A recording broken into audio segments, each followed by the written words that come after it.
Go ahead, Garrett. Yeah, and going back to what Jeff was saying, about creeds, and it kind of makes you think what exactly, how exactly are we defining a denomination, and if we define a denomination by, whether there is a creed, whether there is a synod or a governing body or whatever, I suppose that the label denomination doesn't necessarily apply, but even so, I think that, even without a formal creed, we still have, Harold did, I think, a really good job of demonstrating that there were many different tests of fellowship, especially in the, with the missionary societies and with the temperance issue, all kinds of different tests of fellowship that the individual churches applied. And in some sense, I feel like those are some kind of informal creeds, in a sense, where if you don't subscribe to this particular view, then you're not allowed to be part of our body. And so in some sense, I think that is a very denominational characteristic. And with the editors that Jeff was talking about, the editor bishops, that they really are the ones who kind of disseminate those views. And the unity issue comes into play when those editors disagree amongst themselves. So it really becomes a really kind of tangled mess at times. But I still see a very strong denominational characteristic, and it's really interesting to see that play out in some of the different issues, societal issues. And that's why I thought Harold's books were fantastic, and that's really enlightening in that way. Yeah, that notion of, there may not be a real structure, right, real denominational, like what we would consider in other groups, but there's that de facto denominationalism. The elements of denominations that, even though it might not be in name, that it kind of operates that way in some respects. Steve, you're going to jump in. I thought that Harold's description of the sociological definition of sect and denomination in church was actually very enlightening for me. We toss the words around, but and I'm not sure how definitive that is, and there may be people coming from different perspectives, non-sociological perspectives, that would put a different nuance on those terms. But as a group that sees itself as part of a larger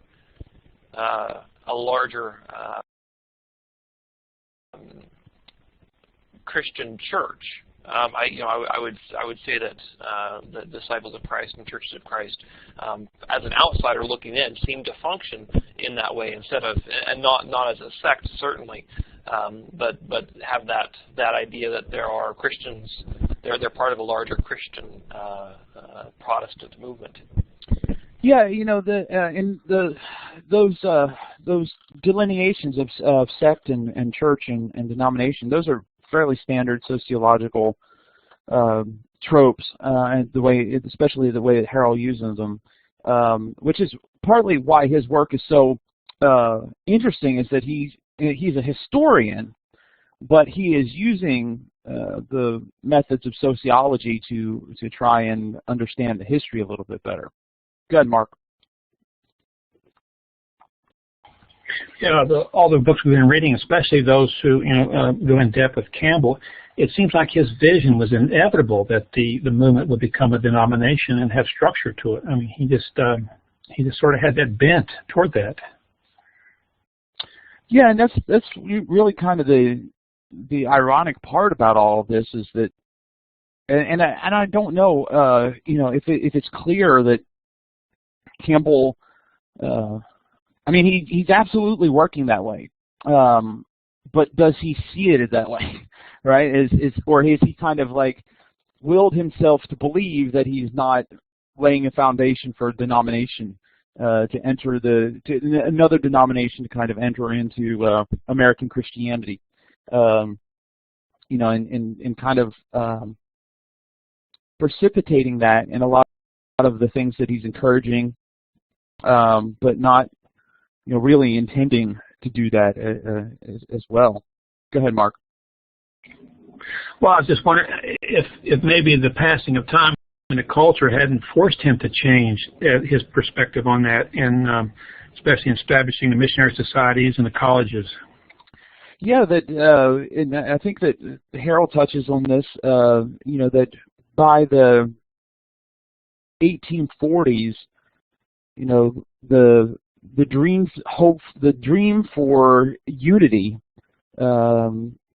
is one that looks less likely to take place. That people aren't rallying around what he's encouraging, but instead are kind of setting themselves against him and against both within the movement and from outside. Right? There's a lot of ways in which the publications, religious periodicals of other groups will attack Campbell and Campbell's views. Not all the time, but he'll show up in other writings as well, as people look at him as not teaching the whole truth, right, from a Baptist perspective or a Presbyterian perspective or whatever, or look at him as combative or any of a number of things that you would kind of resist or stand against. Any other comments? We've been having a good discussion, so I don't want to cut it off.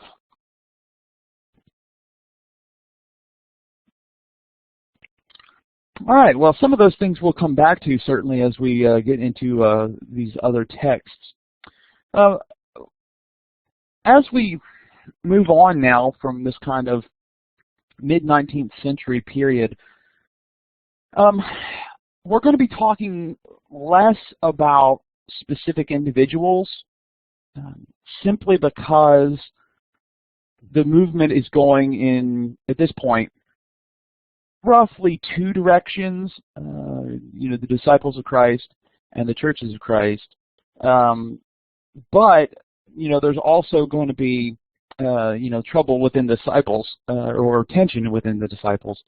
That's going to be an issue as well. And so to try and touch on important people on all those strands would be difficult. We'll mention a couple here and there, but largely we're not going to be talking about too many particular individuals from this point on. One of the things to admit, right, that is, despite saying that Campbell's not seeing this unification that he wants, is to note, though, that the movement does grow. It is a movement that a lot of people find favor with. He's saying some things that other people are feeling. In the 19th century, in a way, was very contentious among denominations, and I think part of that has to do with the First Amendment and the gradual disestablishment of churches. That even though freedom of religion was enshrined in the First Amendment, a lot of states still had in their constitutions an established church, whether that's the Congregational Church, the heirs of the Puritans in New England, Anglicanism in some of the southern states, well, not Anglicanism, Episcopalianism by the time of the post-Revolutionary War. And there were very few states that didn't have an established church, but gradually that goes away as well. And so, in a sense, we see an atmosphere of denominational competition, and some of that competition was expressed in contrasting yourself to others. This is why the Methodist Church is better than the Baptist Church. This is why the Baptist Church is better than the Presbyterian Church. Right? And so there's some cooperation in some places, in some missionary endeavors, trying to bring about some social reform, the rise of what we call evangelicalism today. But still, there was a lot of denominational infighting. And so this message in the 1820s of trying to get beyond that squabbling to simply be Christians and move past that denominational division. That this ideal that Campbell and Stone promote, a lot of people found that appealing because of how much infighting was going on as people were trying to, gain adherence. You don't have the legal protections that some churches had before, in the sense of, you're a member of this established church, or at the very least, you have to pay your taxes, and that tax money's going to the established church. And so this denominational competition, I think a lot of people, even in these denominations, didn't really appreciate that. And so, the Campbell and Stone movements grow, and they grow in those decades pretty well. At one point in the middle of the century, and again, a lot of this depends upon who you read, you'll find the disciples, using that term like Harold does to refer to the Restoration movement, as the fourth or fifth, maybe even sixth largest religious Christian group in the United States. This is a sizable group at the time, and a lot of this, of course, is not so much non-Christians suddenly becoming Christian. A lot of it is gains from other religious groups, right? Baptists deciding to become Restorationists, Presbyterians, Methodists, other denominations deciding to, follow some of this Restorationist thinking.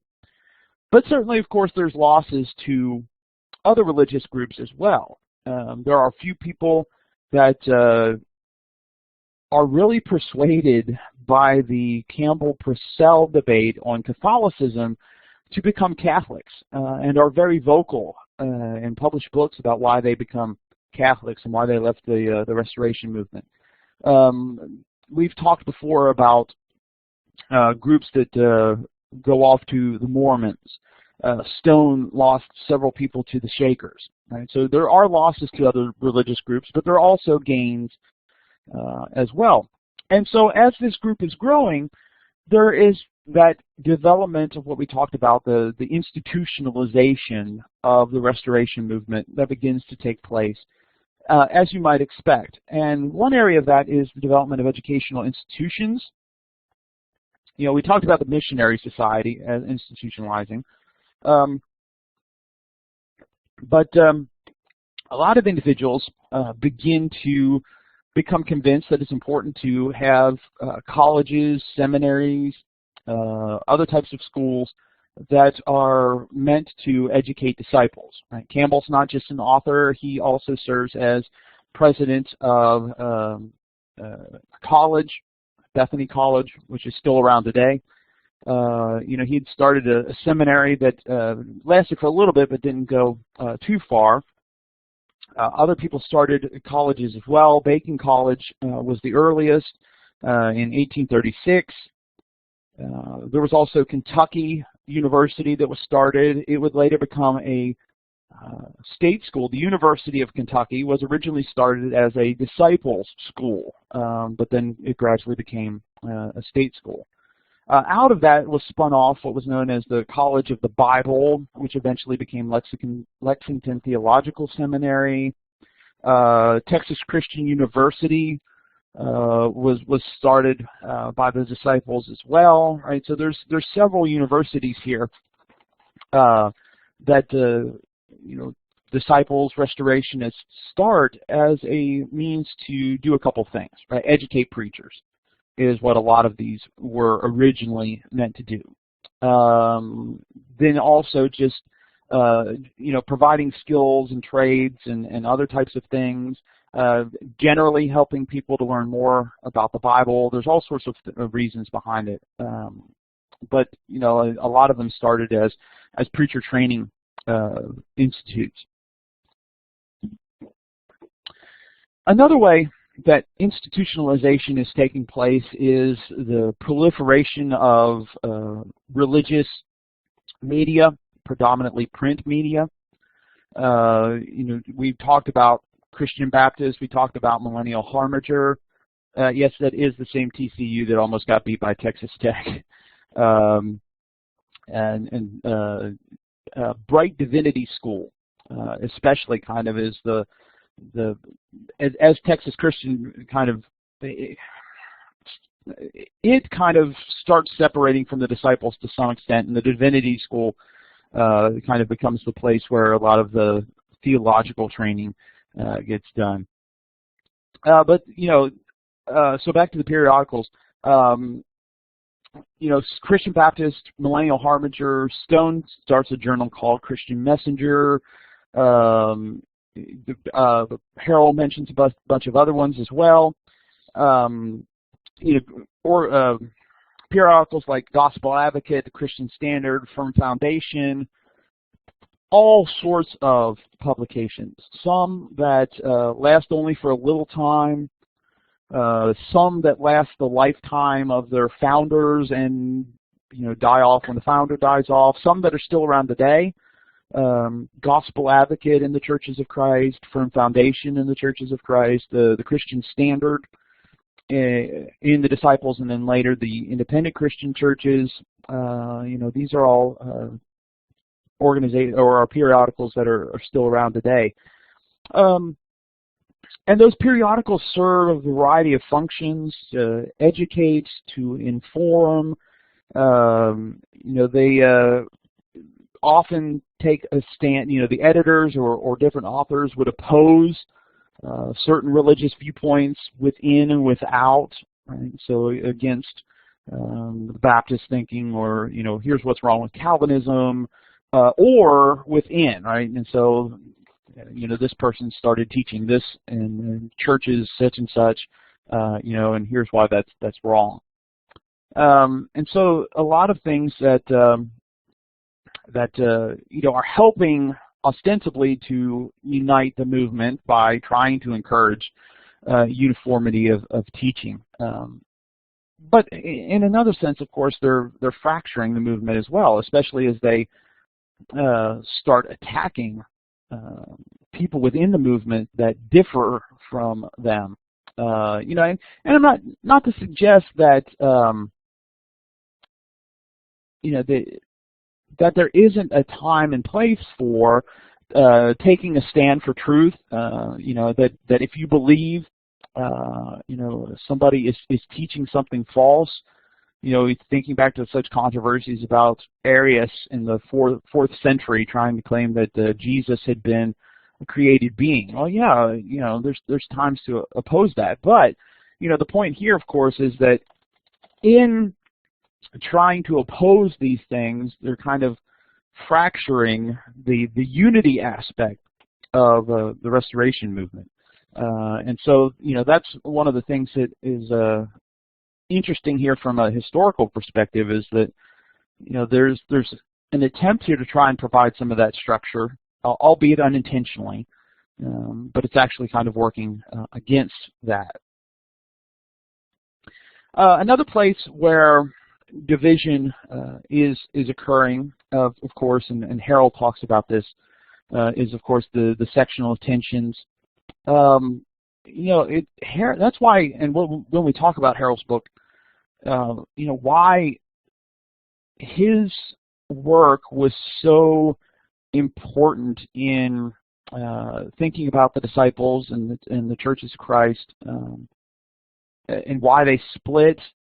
That it wasn't just doctrinal division. It was about sectional tension. It was about the issue of slavery, and that this is simply also a mirror of other issues that are reflected in this movement. I mean, it's perhaps a little naive to support a view that everybody can believe the Bible the same way.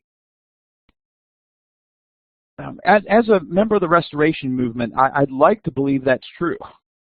Is that we could all come to agreement on what the Bible teaches. But what I also see is that when you let people decide for themselves what the Bible teaches, well, they're not always going to agree. And again, as someone who really supports a lot of the Restoration movement thinking, I think we kind of need to let that happen. I don't like the idea of having a structure where somebody from above says, you're going to believe this. I don't like the idea of that, the sort of within Catholicism, right? The index of banned books. Right? Don't read these teachings. Don't think about these things. That seems like it also has problems with it as well. And so what you have, as Harold clearly points out, and if you've done any other reading in the history of the time period, both sides are appealing to the same Bible, right? This is Lincoln in his second inaugural address. Both read the same Bible. Both prayed to the same God. And I mean, I think that a lot of the slavery, the Southern slave owners' use of Scripture was false. I believe that. But in groups like the Disciples, where it's kind of everybody for themselves, it shouldn't be surprised that you see those kind of things as well.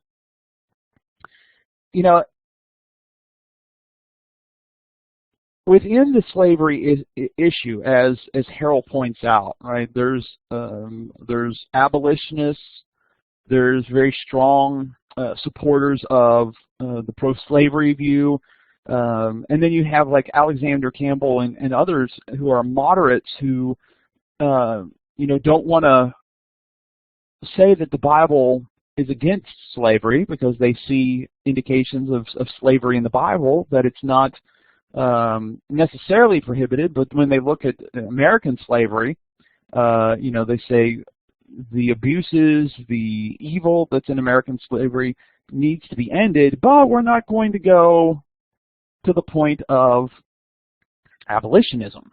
And so you have these groups starting to line up on sectional issues, on the issue of slavery, that are splintering this movement as well.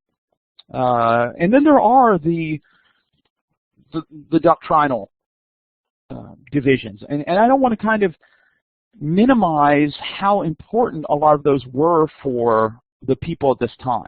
I think Harold's right that it was more than just doctrine, and that often a lot of the sectional and economic realities of these churches shaped which doctrinal issues they really held on to, right? And so that part of the instrumental music issue has to do with, lower class versus middle class. Middle class wanting more respectability, to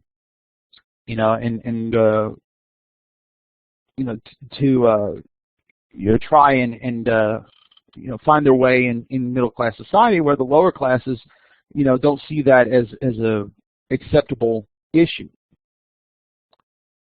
Yeah, Mark, I think that he's in a sense trying to keep a unified group because he knows that there is division, and he thinks, from reading him and from reading what Harold talks about, I think Campbell thought that his position was the right one.